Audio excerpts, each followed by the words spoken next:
Assalamualaikum warahmatullahi wabarakatuh. Perkenalkan, nama saya Bagisal Basyarahil. Saya ingin pada kesempatan hari ini ingin mempresentasikan tentang kontrol kualitas ekstrak dan kapsul pada herbal kurkuma longga atau yang kita kenal dengan kunyit. Berdasarkan yang kita ketahui, pengelompokan obat pada bahan alam ada dua. Ada obat bahan alam dari Indonesia dan obat bahan alam asing. Obat alam bahan alam Indonesia ada tiga, yakni yang dikenal dengan jamu, obat herbal terstandar, dan fitofarmaka. Namun pada kesempatan hari ini kita lebih memspesifikkan tentang obat herbal terstandar. Kriteria obat bahan alam pada prinsipnya untuk jamu dia harus aman atau sesuai dengan persyaratan yang ditetapkan. Persyaratan yang ditetapkan ini berkaitan dengan undang-undang ataupun yang ditetapkan oleh CPUTB. Kemudian yang kedua adalah klaim khasiat dibuktikan secara data empiris. Data empiris ini diambil dari khasiat secara turun-temurun. Kemudian yang ketiga adalah memenuhi persyaratan mutu yang berlaku. Namun berbeda halnya pada obat herbal terstandar. Selain dia aman, dia juga harus ada klaim khasiat yang dibuktikan secara ilmiah atau praklinik. Kemudian yang ketiga, dia harus dilakukan standarisasi terhadap bahan baku yang digunakan dalam produk jadi. Kemudian yang keempat, dia harus memenuhi persyaratan mutu yang berlaku. Kemudian untuk proses selanjutnya ada yang disebut dengan fitofarmaka. Fitofarmaka ini jauh lebih jauh lebih spesifik. Dia selain harus aman, dia juga harus ada uji klinik dan juga telah dilakukan standarisasi terhadap bahan baku yang digunakan sebagai dalam produk jadi dan juga harus memenuhi persyaratan mutu yang berlaku. Dewasa ini peningkatan penggunaan obat herbal itu menjadi semakin meningkat. Banyak orang yang beralih jadi menggunakan obat herbal. Namun keamanan dan kualitas obat herbal itu menjadi poin penting yang perlu diperhatikan oleh otoritas kesehatan, dalam hal ini yakni Dinas Kesehatan dan Badan POM.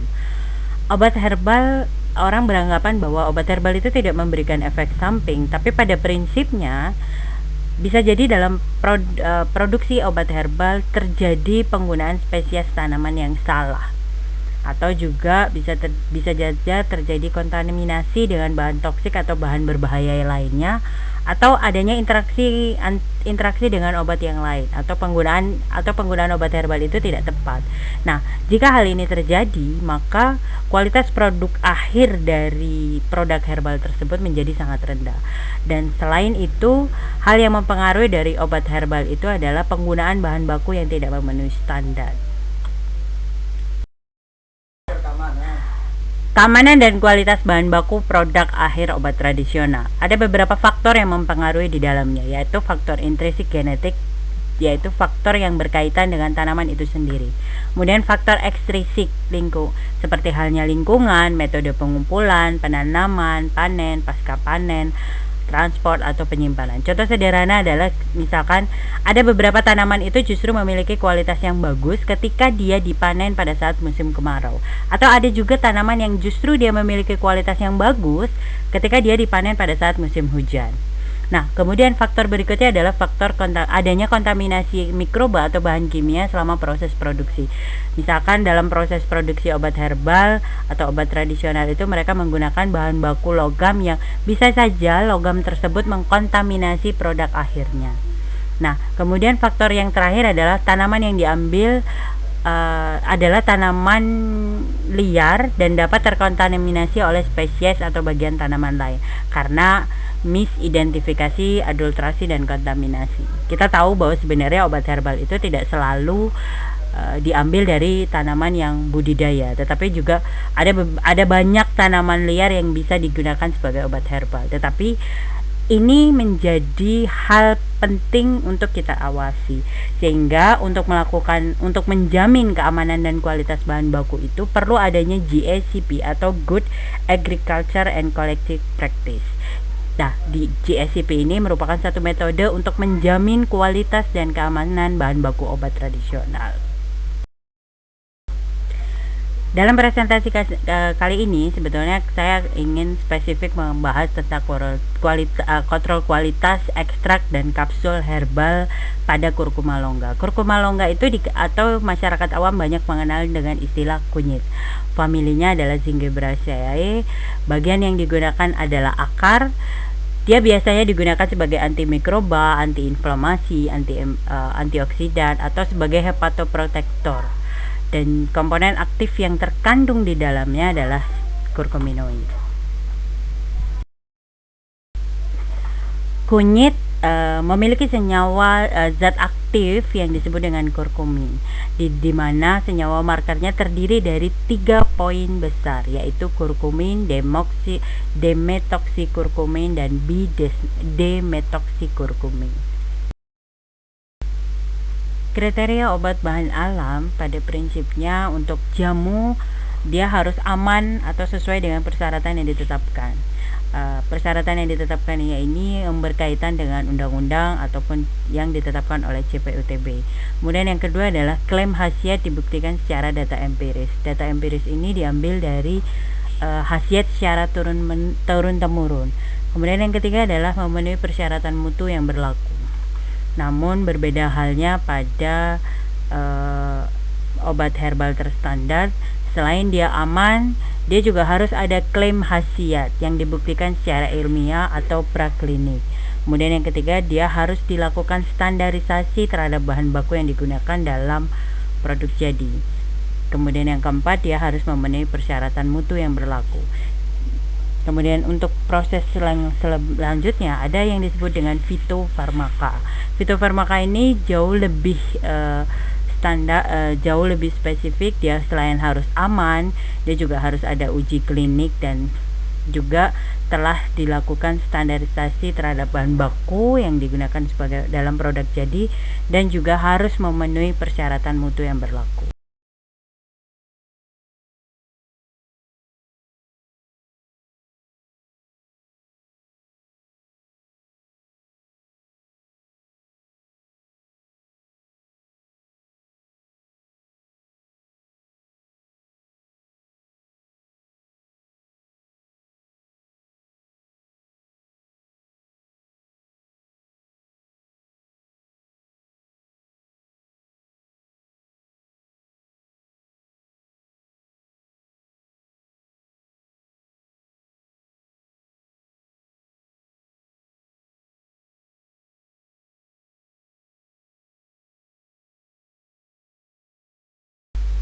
Tantangan yang dihadapi di dalam pembuatan obat herbal adalah kelarutan dari sediaan obat herbal itu, ketercampuran obat herbal, kemudian stabilitas obat herbal itu, kemudian efektivitas dan bagaimana penampilan fisiknya. Itu yang menjadi tantangan dalam pembuatan obat herbal. Ada beberapa bentuk produk dari kunyit. Bisa jadi dia masih berupa batang rizoma utuh yang kering yang belum dibuat menjadi sediaan serbuk simplicia atau dibuat menjadi sebuah ekstrak. Atau bisa jadi dia berupa ground turmeric atau dia berbentuk powder dari kunyit. Biasanya itu bisa digunakan dalam ketika kita membuat masakan, itu bisa digunakan serbuk kunyit, atau misalkan juga dia digunakan sebagai pewarnaan dalam tekstil atau juga bisa digunakan dalam pembuatan kosmetik. Dia masih berupa powder. Kemudian bisa jadi juga produk yang lain yang dihasilkan adalah turmeric oil atau kunyit oil. Dia didapat dari hasil ekstrak rhizome, akar atau batang menggunakan steam destilasi atau supercritical extraction. Biasanya hasilnya itu digunakan sebagai pengaroma atau digunakan sebagai suplemen atau juga bisa digunakan sebagai obat. Atau produk lain yang dihasilkan bisa jadi berupa turmeric oleoresin, di mana itu merupakan ekstraksi dari rhizome yang didapat dari ekstrak menggunakan solvent aseton atau bahan pelarutnya aseton, atau bisa menggunakan diklorometan, atau juga bisa menggunakan metanol atau etanol yang penggunaannya digunakan sebagai food coloring, medicine atau suplemen. Kemudian bisa juga berupa kurkumin atau turmeric yellow. Dia merupakan purifikasi dari ekstrak dengan metode kristalisasi.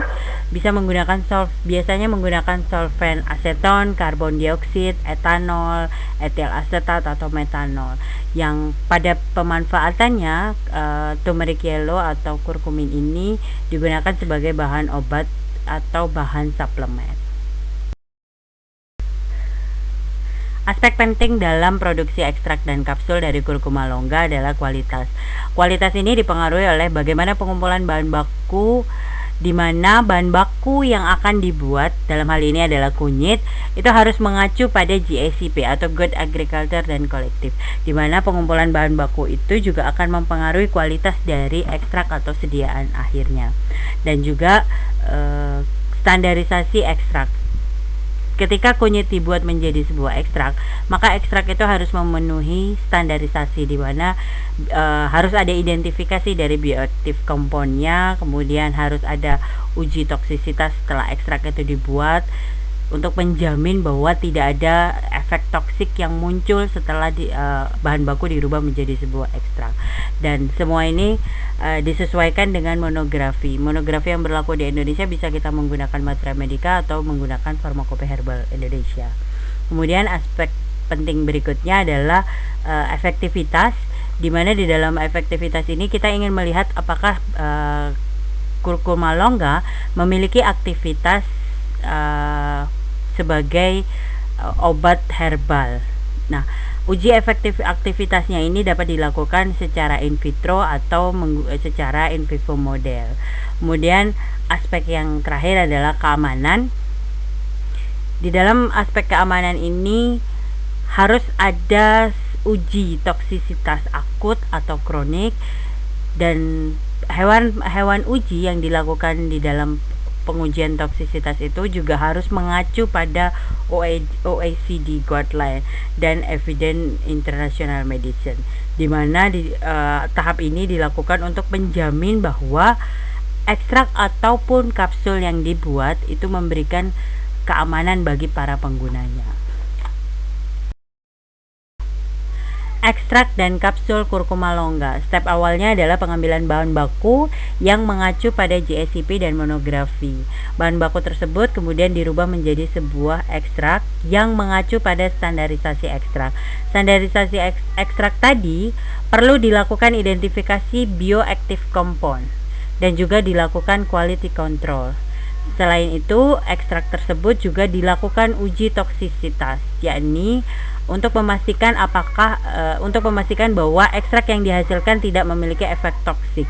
Nah, uji toksisitas ini bisa dilakukan secara in vitro ataupun in vivo model. Nah, setelah itu dilanjutkan pada preformulasi studies, dan kemudian preformulasi studies ini mengacu pada kajian formulasi sebuah sediaan kapsul kurkuma longga. Dari hasil tersebut kemudian dilanjutkan kembali menjadi formulasi. Obat herbal terstandar jika ingin dirubah menjadi sebuah fitofarmaka, maka perlu ada satu step kembali, yakni clinical trial. Jika telah dilakukan clinical trial, maka obat herbal terstandar tersebut bisa menjadi sediaan obat fitofarmaka.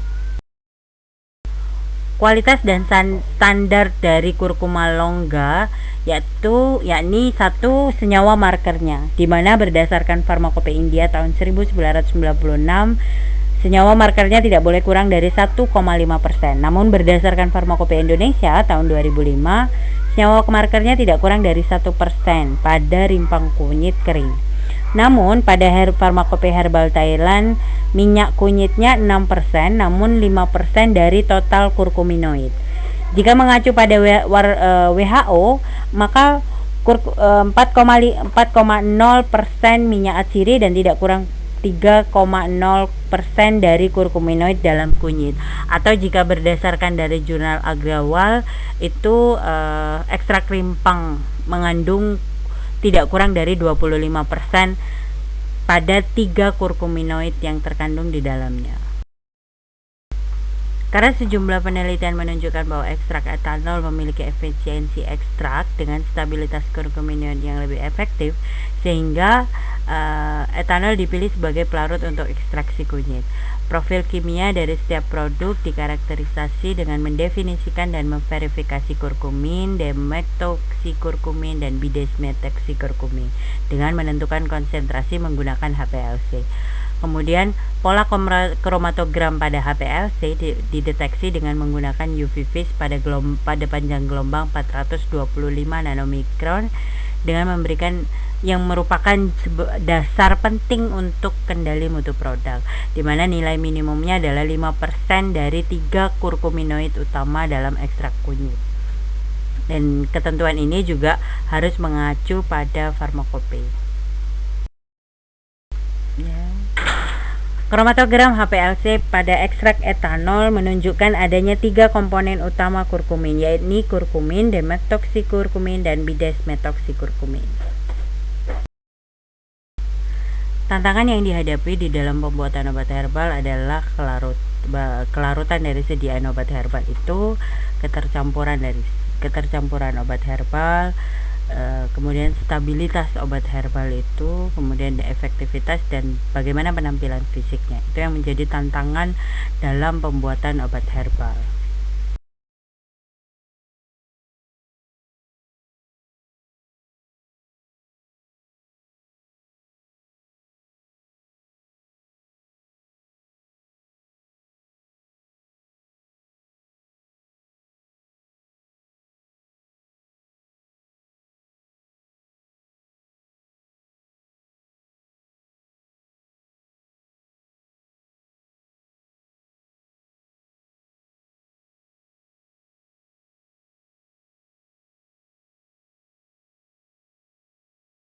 Kemudian yang ketiga adalah yang mempengaruhi kualitas dan standar dari ekstrak ataupun kapsul pada kurkuma longga, yakni kandungan mikroba ataupun kandungan logam berat dan pestisida pada semua produk kunyit, baik itu bentuknya ekstrak ataupun bentuknya kapsul, termasuk bahan tanaman itu sendiri ataupun bentuknya isolat, harus diselidiki dengan metode otentik seperti menggunakan USP. Bisa dilihat dalam tabel di bawah ini tabel yang kami ambil dari sebuah jurnal penelitian, di mana di dalam penelitian tersebut dia melakukan analisis logam berat terhadap ekstrak etanol. Di dalam ekstrak etanol tidak terdapat logam Ag, Ba, Cd, namun masih terdapat logam Pb. Nah, ini menjadi juga poin yang perlu diperhatikan yang dapat mempengaruhi kualitas atau standar dari sebuah ekstrak atau sediaan kapsul dari kurkuma longga. Ini adalah sebuah grafik yang kita ambil dari sebuah jurnal penelitian, di mana peneliti tersebut melakukan perbandingan penggunaan ekstrak air dan etanol, dan dia melihat bagaimana solubilitas dari crude drug dan kapsul pada turmeric. Nah, dari hasil penelitian yang didapat bahwa solubilitas pada etanol memiliki nilai yang lebih rendah dibandingkan pada solubilitas pada air. Namun itu terjadi pada crude drug. Namun pada gambar yang bergaris merah ini terdapat pada kapsul, di mana solubilitas etanolnya dia relatif lebih tinggi dibandingkan ekstrak airnya. Ekstrak air solubilitasnya relatif lebih rendah jika dibuat dalam bentuk sediaan kapsul. Nah, ini adalah pada gambar selanjutnya. Ini adalah penampang bercak menggunakan kromatografi lapis tipis. Nah, kromatogram ini dilakukan terhadap ekstrak etanol pada turmeric, di mana pada nomor 1 itu menandakan sampel yang digunakan adalah kurkuminoid standar. Kemudian sampel nomor 2 adalah turmeric powder, dan nomor 3 adalah ekstrak etanol yang sudah di dalam bentuk sediaan kapsul. Dari hasil A, B, dan C di bawah sinar UV baik 254 nanomikron atau 366 nanomikron dapat diketahui bahwa kandungan kurkumin pada kapsul itu terlihat di bawah penampang bercak menggunakan kromatografi lapis tipis. Atau bisa jadi dia berupa ground turmeric atau dia berbentuk powder dari kunyit. Biasanya itu bisa digunakan dalam ketika kita membuat masakan, itu bisa digunakan serbuk kunyit, atau misalkan juga dia digunakan sebagai pewarnaan dalam tekstil, atau juga bisa digunakan dalam pembuatan kosmetik. Dia masih berupa powder. Kemudian bisa jadi juga produk yang lain yang dihasilkan adalah turmeric oil atau kunyit oil. Dia didapat dari hasil ekstrak rhizome, akar atau batang, menggunakan steam destilasi atau supercritical extraction. Biasanya hasilnya itu digunakan sebagai Kemudian aspek yang berikutnya adalah aspek identitas, kemurnian, dan kandungan dalam quality control serbuk atau kapsul pada kunyit.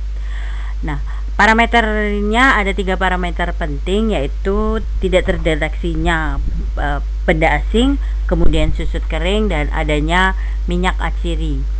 Masih terdapat kandungan minyak atsiri. Di dalam standarnya, benda asing itu diketahui pada crude drug 1,31, tapi pada kapsul tidak terdeteksi berdasarkan standar tidak lebih dari 2%.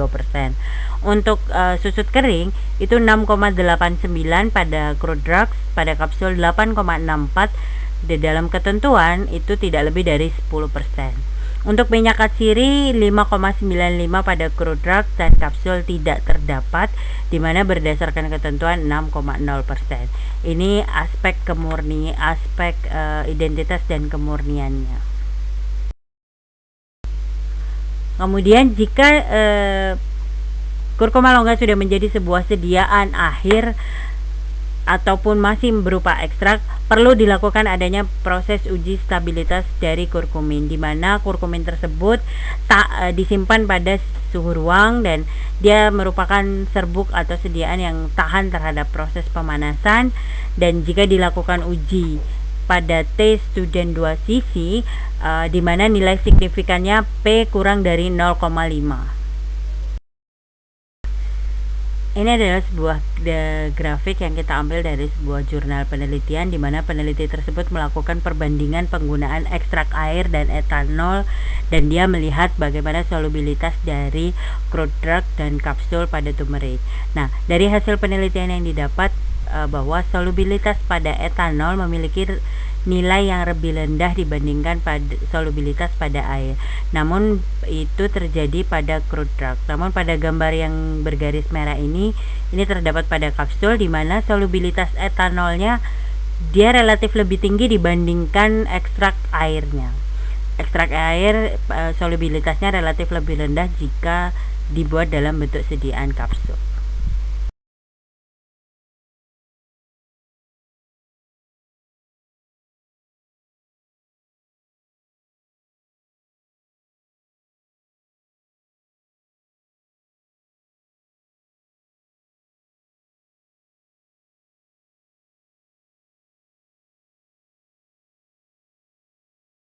Dalam presentasi hari ini ada beberapa hal yang ingin saya simpulkan. Pertama adalah ekstrak kunyit harus memenuhi kriteria identifikasi makroskopis dan benda asing, kemudian susut pengeringan dan nilai ekstraktif larut etanol dan larut air, serta profil kromatografnya bisa dilihat dalam penampakan kromatografi lapis tipis.